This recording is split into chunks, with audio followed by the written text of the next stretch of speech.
One of the really challenging things about staying active with ankylosing spondylitis is the chronic nature of the pain.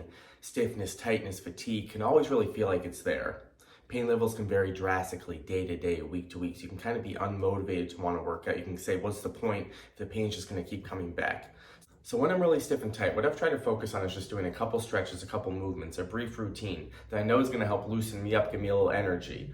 I try to choose stretches that are sustainable, I can progress them over time, they're safe, they're not causing any pain. So this is going to be different for everyone. But I think it's important to keep it a little simpler, especially when you're constantly feeling tight and stiff.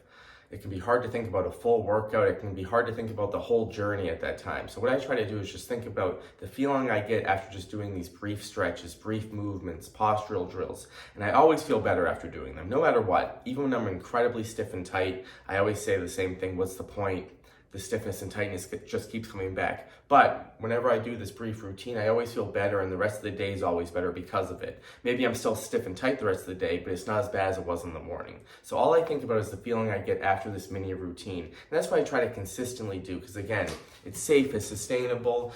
Just trying to start small, and then we go from there. After I do this routine, sometimes I'll do strength training later in the day because I'm a little more loose, but it's hard for me to do strength training in the morning without loosening it up first. And again, getting out of that kind of mindset that I'm usually in, of that tightness and stiffness. So try breaking it down a little bit. Just start with small goals. Find that mini routine for you. And this is going to be different for everyone. Let me know in the comments what you do when you're really stiff and tight. How do you stay motivated to work out with ankylosing spondylitis?